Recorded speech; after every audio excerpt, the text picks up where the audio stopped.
Oke teman-teman, kita akan bahas video selanjutnya, video pembahasan selanjutnya mengenai beban pajak. Beban pajak ini sama liabilitas pajak. Nah ini cuma pengertian-pengertian aja ya. Jadi ya udah tinggal dipahami aja. Kita baca penghasilan yang dihitung berbasis pada penghasilan yang sesungguhnya dibayar kepada pemerintah disebut PPh terutang ya, atau income tax liability ya. Nah, seperti itu. Oke, ini bisa dipahami ya. Kemudian yang kedua adalah PPh yang dihitung berbasis sebelum pajak disebut beban pajak penghasilan atau income tax expense ya. Nah, oke, jadi basisnya itu memang adalah laba sebelum pajak ya atau earning before tax ya. Nah, earning before tax. Nah, ini yang menjadi basis utamanya. Nanti komersial ada dua. Ya, jadi ini earning before tax berdasarkan akuntansi ya, AKT. Ya, ada dua nanti. Kalau memang perusahaannya gede, maka ada yang dalam negeri, nah, ada juga yang luar negeri. Nah, ini kalau perusahaan besar. Tapi kalau tidak ada luar negeri ya nggak apa-apa, cuma dalam negeri doang, gitu ya. Nah, itulah namanya EAT ya, earning before tax ya. Jadi apa namanya? Nanti ini akan ditambah dengan koreksi fiskal positif ya, KF positif dan akan dikurangi dengan koreksi fiskal negatif nanti menjadi apa? Menjadi PKP gitu ya. Nah, PKP inilah yang nanti dikali dengan tarif ya, pasal 17 ya. Nah, kalau PPh badan maka hati-hati kalau nanti akan dicampur juga dengan pasal ini 17A, ini 17B ya. 17A ini yang tarif badan 25% ya. Tahun 2019 ya. Nanti 2020 berubah lagi. Kemudian yang B ini kalau yang mendapatkan go public ya dan yang mendapatkan pengurangan tarif 3% ya dari tarif normalnya ya. Nah, kemudian tarif normalnya kan 25% ya. Jadi kalau yang B itu bagi perusahaan yang go public, nah emiten. Nah, sedangkan kita PSAK 46 itu khusus untuk emiten gitu ya. Nah, ini kan berbasis PSAK 46 ceritanya ya, maka ini untuk emiten. Nah, emiten ada dua. Emiten yang di bawah 40% kepemilikan saham penjualan apa namanya? Kepemilikannya itu dijual di bursa efek kurang dari 40%. Sama. Jadi dari apa Pak? Dari total saham portepel atau total saham yang diotorisasi ya seperti itu. Atau yang di atas 40%. Nah, gitu ya. Kalau yang di atas 40%, yang di atas 40%, maka ini akan mendapatkan pengurangan tarif 3%. Kalau yang di bawah 40%, maka tarifnya normal ya 25%. Gitu maksudnya ya. Oke, nah ini nanti ketika dikalikan dengan tarif ya, maka dilihat juga kalau badan omsetnya ya. Omsetnya ada gimana Pak? Iya, ada macam-macam guys ya, macam-macam kalau badan itu ya. Kalau badan, nah kita coba review sedikit ya. Jadi kalau badan, maka ada yang 0 sampai 4,8 ya. Maka ini kena tarif 50% pengurangan ya. Dikali dengan tarif yang 17A atau 17B gitu ya. Nah, ini yang A atau yang B gitu ya. Nah, seperti itu. Kemudian dari 4,8 miliar sampai dengan 50 miliar ya. Maka ini nanti berlaku yang namanya tarif fasilitas ya atau tanpa fasilitas ya, fasilitas. Artinya apa? Nanti ada fasilitas. Maksudnya fasilitas apa, Pak? Ada sebagian yang dikalikan 50% dan sisanya dikalikan langsung tanpa ada 50%. Nah, kalau di atas 50 miliar, maka langsung dikenakan 17A atau 17B, 25%. Gitu ya. Nah, itu yang perlu diperhatikan ya dan di tahun 2019. Kalau di tahun 2020 maka berubah lagi ya. Berubahnya gimana Pak? Berubahnya 2020 2021 itu akan menjadi 22%. Nanti 2022 sampai 23 ya itu akan menjadi 20% ya. Seperti itu. Nah, itu jadi secara bertahap pengurangan tarif PPh badannya ya. Nah, itu yang perlu diperhatikan. Setelah dikalikan tarif, maka barulah kita akan mendapatkan angka bersih berupa apa? Income tax expense, gitu ya. Nah, oke. Jadi itu selain pandang tentang beban pajak ya. Nah, kemudian beban pajak itu adalah jumlah agregat beban pajak ini dan beban pajak tangguhan ya yang diperuntukkan atas laba akuntansi dan bla bla bla bla. Beban pajak akan dipandangkan dalam laba akuntansi ya tadi ya. Kemudian beban pajak ini ya itu adalah ya ini yang dihitung dengan menggunakan ketentuan pajak. Ya, kemudian pajak ini adalah yang nanti akan dicantumkan di SPT. Beban pajak tangguhan, nah ini yang berbeda secara temporer ya. Jadi kalau beban pajak ini itu khusus yang pajak yang tahun ini aja ya, tanpa ada beda temporer. Kalau beda temporer maksudnya ke beban pajak tangguhan ya. Seperti itu. Nah, temporer ini maksudnya apa Pak? Di masa yang akan datang kalau DTL gitu ya, maka pajak tax akan naik di masa yang akan datang ya. Kalau DTA maka tax akan turun. Nah, kenapa disebut DTA? Karena in future kita akan mendapat economic benefit berupa pengurangan pajak ya. Seperti itu DTA ya.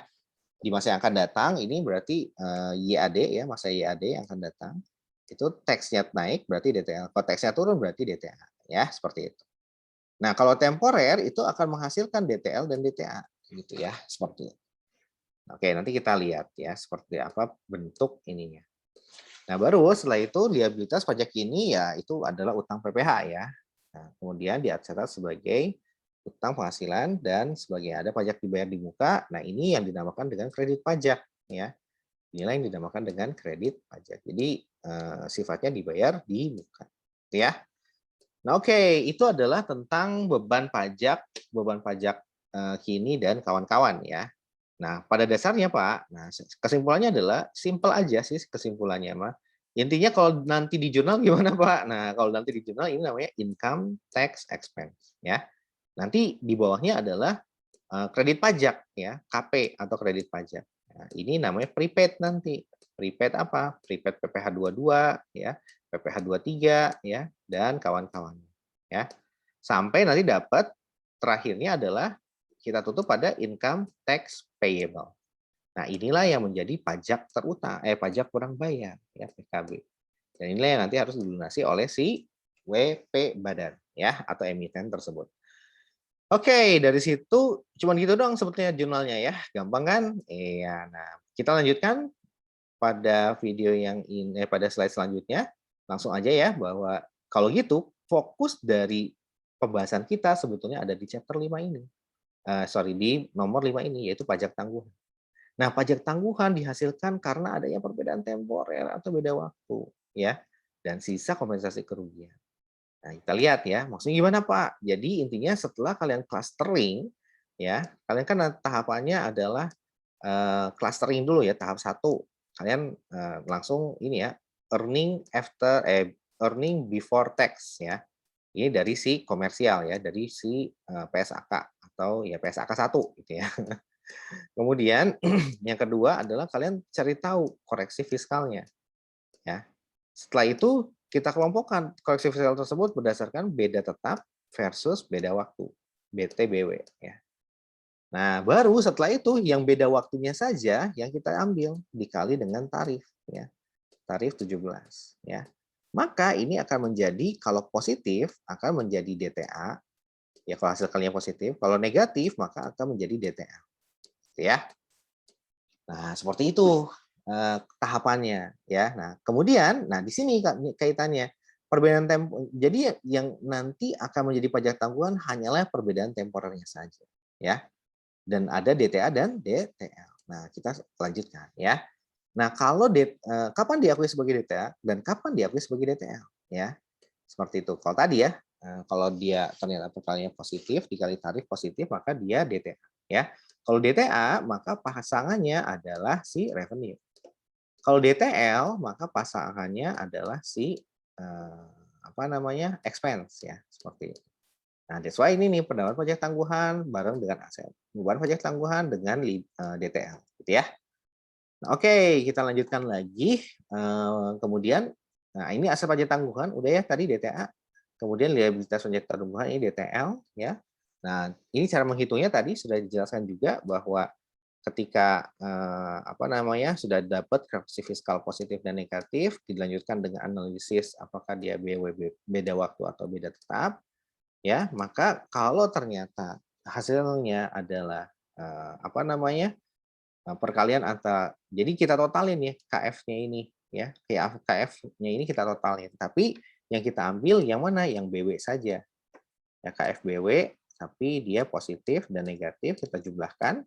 Nah, kalau saldonya adalah negatif maka dia muncul yang namanya expense pada apa? Pada si DTL, gitu ya. Nah, kemudian kalau hasil perkaliannya positif, maka kebalikannya ya akan ada DTA dan pada revenue ya, pada revenue. Nah, seperti itu ya.